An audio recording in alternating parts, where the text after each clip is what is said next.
لا شريك له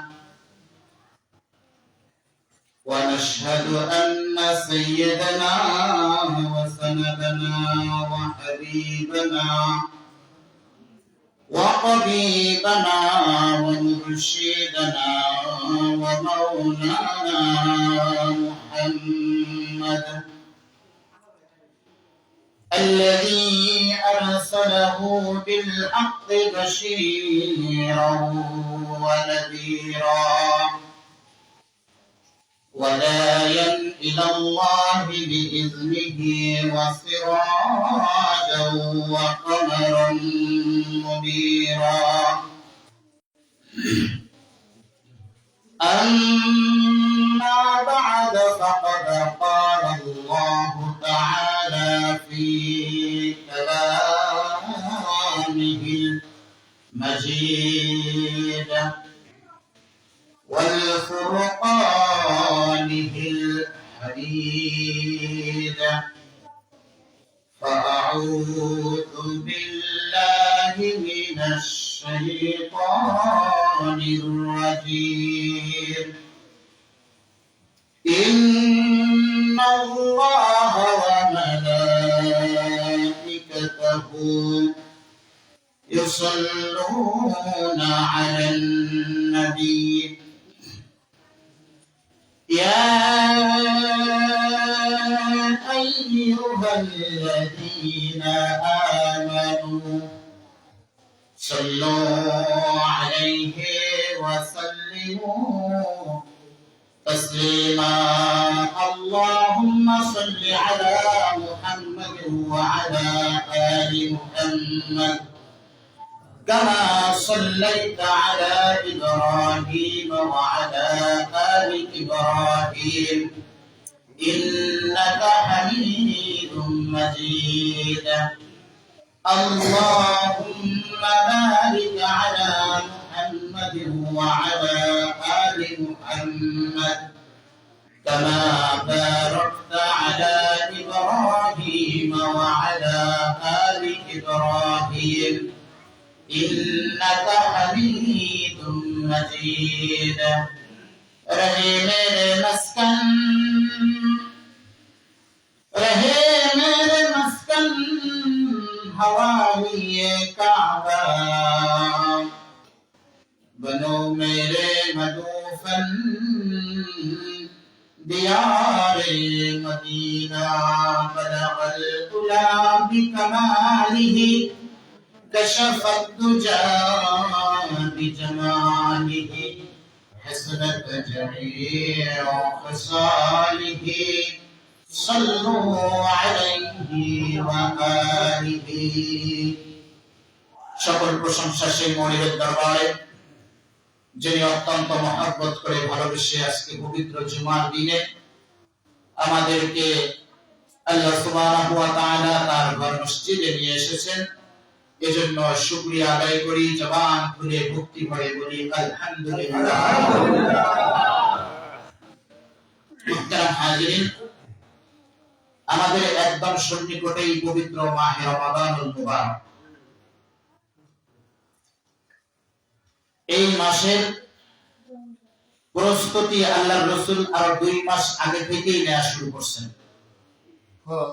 রমজানের পর থেকেই রমজানের প্রস্তুতি গ্রহণ করা শুরু করছেন কিন্তু বিশেষ করে রজব মাস পড়লেই আল্লাহ রাসূল রমজানের প্রস্তুতি গ্রহণ করা শুরু করছেন আমরা এখন থেকেই সেই প্রস্তুতি গ্রহণ করব অনেকেই মনে মনে নিয়ত করতেছে যে আমার গ্যাসের চাপ যে অসুস্থ রোজা রাখতে পারবো না এবার আমার রোজা রাখা হবে না আগে থেকেই এরকম নিয়ত বরং আমাদের নিয়ত তো এরকম হওয়া দরকার আল্লাহ আমি তো অসুস্থ যে আমার গ্যাসের চাপ পেটে ব্যথা প্রেসার ডায়াবেটিস আল্লাহ রমজানে যেন সুস্থতার সহিত তোমার রোজাগুলো ঠিক মতো পালন করতে পারি আল্লাহ রমজান মাসটা অন্তত আমাকে তুমি সুস্থ রাখিও আল্লাহ এরকম নিয়ত করা নিয়ত করতে হবে এরকম যে আল্লাহ সামনে রমজান মাস যেভাবেই হোক আমি তোমার হুকুমগুলো সঠিকভাবে পালন করব, সেই তৌফিক আল্লাহ তুমি আমাকে দান করো। অসুস্থ আছি, ডায়াবেটিস আছে, প্রেশার আছে, গ্যাস আছে, এগুলো অপেক্ষা করে আমি তোমার হুকুম পালন করবো ইনশাআল্লাহ। এতে যদি আমার জীবনও চলে যায়, তারপরে একটা রোজা আমি যেন মিস না করি, একটা রোজাও আমি করবো না, এরকম অঙ্গীকার করা, এরকম ইরাদা করা। ঠিক না বলেন? তো প্রত্যেকটা কাজ হচ্ছে নিয়তের উপর। সকালবেলা উঠে যদি নিয়ত করছেন যে আল্লাহ আজকে জুমার নামাজ পড়তে যাব, মনে মনে নিয়ত করছেন যে আজকে জুমা পড়তে যাব, তো এই যে এতটুকু নিয়ত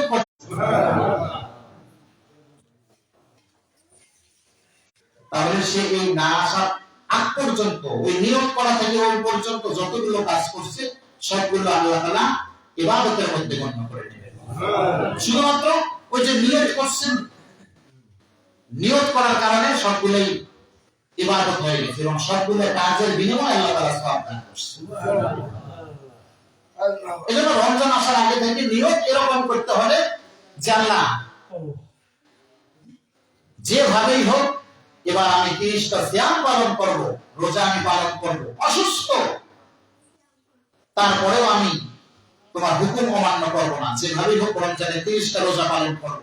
রমজান আসার পরে যদি বেশি গুরুতর অসুস্থ হয়ে যায়, সিরিয়াসলি অসুস্থ বেশি হয়ে যায়, যার কারণে রোজা রাখা কোনোভাবেই সম্ভব হচ্ছে না, আল্লাহ তাআলা চাইলে তার থেকেও রোজা না রাখলেও রোজার চেয়ে উত্তম বিনিময় আল্লাহ তাআলা, কারণ বান্দা নিয়ত করছে, বান্দা নিয়ত করছে, কিন্তু অসুস্থ তো দেওয়া মালিক তো আল্লাহ, তাই না? আল্লাহ অসুস্থ দিচ্ছে, আল্লাহ এখন রোজা রাখার মতো সুযোগ করে দিল না, তো যার কারণে আমি রোজা রাখতে পারলাম না, এখন আল্লাহ বুঝে নেবে। কিন্তু আমার চেষ্টা থাকতে হবে, নিয়ত থাকতে হবে। বান্দার কাজ হচ্ছে দুইটা, কয়টা? জোরে বলেন, জোরে বলেন, কয়টা? একটা হলো নিয়ত করা আর একটা হলো চেষ্টা করা। নিয়ত করা আর চেষ্টা করা। কবুল করার মালিক কে? আল্লাহ। জোরে বলেন, কে? আল্লাহ। তাহলে আমাদের এখন থেকে নিয়ত করতে হবে আর চেষ্টা করতে হবে। শুধু নিয়ত করলেও হবে না, চেষ্টাও করতে হবে। প্রত্যেকটা কাজে নিয়তের উপর। সকাল থেকে সন্ধ্যা পর্যন্ত না খেয়ে থাকার নাম তো রোজা না। সকাল থেকে সন্ধ্যা পর্যন্ত না খেয়ে থাকার নাম রোজা? সকাল থেকে সন্ধ্যা পর্যন্ত না খেয়ে থাকলাম, শারীরিক যত চাহিদা আছে সেগুলো থেকে বিরত থাকলাম, স্ত্রীর সাথে মেলামেশা করা থেকে বিরত থাকলাম, এটার নাম তো রোজা নয়। বরং রোজার নাম 1 নম্বর হচ্ছে নিয়ত করা। 1 নম্বর কি? নিয়ত করা। এখন যদি বলেন যে হুজুর নাওয়াইতু আন আসুমা রাদান মিন শাহরি রমাদান আল মুবারাক ফাতাল্লাকা ইয়া আল্লাহ ফাতাকাব্বাল মিন্নি ইন্নাকা আনতাস সামিউল আলিম, এটা নিয়ত আছে না? এই নিয়তটা কি করতে হবে? না, এই নিয়তটা জরুরি নয়। এটা তো হলো মুখের দোয়া, অনেকে তো জিজ্ঞাসা করলে অনেকেই পারবে না, তাই না? আবার যদিও কয়েকজন পরে অনেকের দেখা বুঝতেও সিদ্ধ হচ্ছে না। নামাজের মধ্যে 1 নম্বর শর্ত হচ্ছে নামাজ ভুল হওয়ার 1 নম্বর কারণ হচ্ছে নামাজে অশুদ্ধ করা। তো নিয়তটা যদি অশুদ্ধ হয়, নিয়তের মধ্যে যদি গলদ হয়, তাহলে কি রোজা হবে? না। আজকে এগুলোর বিষয়ে আলোচনা। এজন্য নিয়তটা হবে সহি নিয়ত। কি নিয়ত? সহি নিয়ত। যে বলে না সহি নিয়ত, কালেমা নামাজ দিলে মসজিদে ইকরামুল মুসলিমিন সহি নিয়ত, দাওয়াতে তাবলীগ। তাবলীগের মধ্যে 6টা উসুল আছে না? ইকরামুল মুসলিমিন এখন কি আছে তাবলীগে? কথা বলেন না। আছে। এখন মুখে আছে, কাজে নাই। কাজে নাই। ইকরামুল মুসলিমিন আছে? নাই। ইকরামুল মুসলিম তাবলীগ জামাতে নাই। চিল্লাতে চিল্লাতে হাত তুলেন তো। চিল্লার সাথে কে কে আছেন? মাশাআল্লাহ, 3-4 জন আছে আলহামদুলিল্লাহ। ইকরামুল মুসলিমিন তাবলীগের মধ্যে নাই, কারণ এই যে মারামারি হয় মাঝে মাঝে দেখেন না, মসজিদ নিয়ে গন্ডগোল, ইজতেমা মাঠ নিয়ে গন্ডগোল, একরাল মসজিদ নিয়ে গন্ডগোল।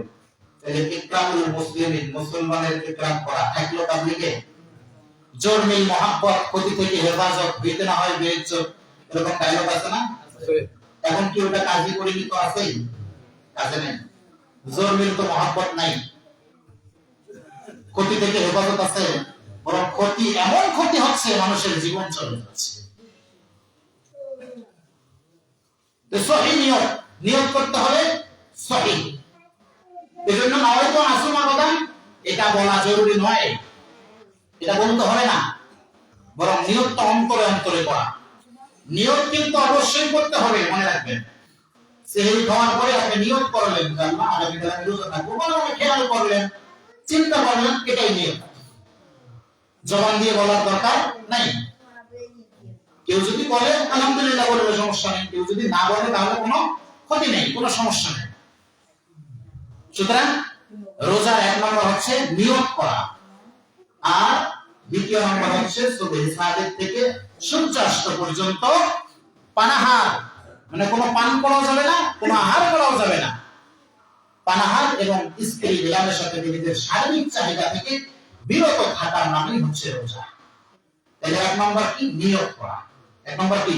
নিয়ত করা। নিয়ত করতে হবে। তারপরে 2 নম্বর চেষ্টা করতে হবে। এখন থেকে আমরা নিয়ত করব যে আগামী রমজানের 29টা অথবা 30টা রোজা হোক, আল্লাহ তাআলা চাহে তো আমি সম্পূর্ণ মাস 30টা রোজাই সঠিকভাবে পালন করব ইনশাআল্লাহ। এখন থেকে নিয়ত করে, কারণ প্রস্তুতি শুরু হয়ে গেছে। ওই যে আগে বলছিলাম না, কোন আয়োজন করব, বিয়ে শাদীর আয়োজন আছে, তো আগে থেকেই প্রস্তুতি শুরু হয়ে গেছে। রমজান এত বড় একটা গুরুত্বপূর্ণ ইবাদত, অত্যন্ত গুরুত্বপূর্ণ ইবাদত। রমজানের রোজাটা অত্যন্ত গুরুত্বপূর্ণ ইবাদত। এটার জন্য আমাদের আগে থেকে প্রস্তুতি গ্রহণ করতে হবে না? এখন থেকে বাজার করা শুরু করে দেন। এখন থেকে বাজার করে রমজান মাসের প্রস্তুতি আলু 1 বস্তা এনে রাখেন, ছোলা 2 কেজি এনে রাখেন, চিনি 3 কেজি এনে রাখেন, ডাউল 5 কেজি এনে রাখেন। রমজানের প্রস্তুতি করুন, অগ্রিম বাজার করে রাখলাম। কারণ ওই রমজান মাসে বাজারে যাবেন খিদার জ্বালায়, পেটে যে খিদা লাগছে না, সারাদিন না খেয়ে মেজাজ খালি টনটন করে, কথা হয় না, মেজাজ একদম টনটন না সবার। এই জন্য আগে থেকে প্রস্তুতি নেন, শান্তিতে যেন রমজান মাসটা রোজা রাখতে পারে। মুহতারাম হাজির, এটা রমজানের প্রস্তুতি যেহেতু রহমত, মাগফিরাত, নাজাতের মাস, অত্যন্ত গুরুত্বপূর্ণ ইবাদত হচ্ছে রমজান। রমজানুল মুবারকের রমজান মাস। আল্লাহ রাব্বুল আলামিন হাদিসে কুদসিতে বলতেছেন, আস-সাওমি ওয়া আনা আজজি বি। হে আমার বান্দারা, শুনে রাখো, দুনিয়ার মধ্যে তুমি নামাজ আদায় করো, তুমি যাকাত প্রদান করো, তুমি হজ পালন করো, তুমি সাদকা দান করো, সকল ইবাদতগুলোর বিনিময়ে, সকল ইবাদতগুলোর সওয়াব ফেরেশতাদের মাধ্যমে দেওয়া হয় শুধুমাত্র একমাত্র কেবলমাত্র সিয়াম। যে ব্যক্তি সিয়াম পালন করে, এই সিয়ামের বিনিময়ে প্রতিদান আমি আল্লাহ নিজ হাতে দান করি। শুধুমাত্র একটা ইবাদত রোজা। এই রোজা যে পালন করলো, আল্লাহ বলতেছে এই রোজাদারের বিনিময়ে এর সওয়াব, এই যে প্রাপ্য, এটা ফেরেশতাদের মাধ্যমে না, এটা স্পেশাল। সুতরাং রোজাদারের বিনিময়ে আমি আল্লাহ নিজ হাতেই দান করব। অন্য রাতে আছে আস-সাওমু লি ওয়া আনা কুজযা বি। রোজা আমার জন্য, রোজা যে রাখে সে শুধুমাত্র আমার জন্যই রোজা রাখে, আর রোজাদারের বিনিময়ে আমি আল্লাহ নিজেই। সুবহানাল্লাহ। আল্লাহ যদি কারো হয়ে যায় তাহলে আর কি লাগে? আর কিছু দরকার আছে? আল্লাহ যখন হয়ে যাবে, কোনো ব্যাপারে বলে নাই as-salatu li, az-zakatu li, al-hajj li, এরকম বলে নাই যে নামাজ যে পড়ে নামাজের পুরস্কার আমি আল্লাহ নিজেই দেব, বা নামাজীদের পুরস্কার আমি আল্লাহ নিজেই, এরকম বলছে? বলে নাই। হজ করলে হজের পুরস্কার আল্লাহ নিজে দিবে না, যাকাত দিলে আল্লাহ নিজে দিবে না, এরকম কোনো বলে নাই যে যারা কোরবানি করবে তাদের পুরস্কার আমি আল্লাহ নিজেই, বা তাদের পুরস্কার আমি আল্লাহ নিজ হাতে দেব, এরকম কোনো রেওয়াজ নেই। বরং শুধুমাত্র রোজার ক্ষেত্রে আল্লাহ বলছেন আস-সাওমু লি ওয়া আনা আজজি বি। যে রোজা রাখে সে আমার জন্যই রোজা রাখে, আর রোজাদারের পুরস্কার আমি আল্লাহ নিজ হাতেই দান করব। সুবহানাল্লাহ। যখন আল্লাহ নিজ হাতেই দান করবেন সেটা কি ছোট মোটো না, অনেক স্পেশাল, স্পেশাল ভাবে দান করবেন। এই রমজান মাসে যারা এত আল্লাহ তাআলার হাত থেকে, কুদরতের হাত থেকে সরাসরি ভাবে পুরস্কার নেওয়া থেকে বঞ্চিত থাকলো, মাহরুম থাকলো, তার মতো হতভাগা কপাল পোড়া দুনিয়ার মধ্যে আর কি হতে পারে? এমনি তো নামাজ কালাম পড়ি না ঠিক মতো আল্লাহর বিধানগুলো সঠিকভাবে পালন করতে পারতেছি না। এমন একটা ইবাদত যেটার পুরস্কার আল্লাহ নিজ হাতেই দিতেছে, একদম সামনাসামনি। রোজাদারের জন্য আল্লাহ তাআলা স্পেশাল ভাবে জান্নাতের মধ্যে শুধুমাত্র রোজাদারদের জন্য আল্লাহ তাআলা স্পেশাল এরকম সরাসরি সামনাসামনি ফেস টু ফেস সাক্ষাতের ব্যবস্থা করবেন, সুবহানাল্লাহ, শুধুমাত্র রোজাদারের জন্য। অন্য কোন আমলের ব্যাপারে বলেন আল্লাহ তাআলা বলছে শুধুমাত্র রোজাদারদের জন্য স্পেশাল। যেন রোজাদারদের জন্য অনেক সুসংবাদ আছে, পর্যায়ক্রমের সামনে আলোচনা করা হবে ইনশাআল্লাহ। সুতরাং এখন যেটা বলতে চাচ্ছি, আমরা এখন থেকে রমজানের প্রস্তুতি গ্রহণ করব এবং নিয়তটাকে একদম খালেস নিয়ত করব, সঠিক নিয়ত করব। মানুষকে দেখানোর জন্য কি রোজা হয়? করা যায়? সারাদিন না খেয়ে আসি, ঘরের ভিতরে শুধু পানি খাইয়া দিলাম, এরকম করবে কেউ? রোজাই হলো না। কেউ যদি করে তাহলে তো তার রোজাই হলো না, সে সারাদিন না খেয়ে থাকাটাই হলো।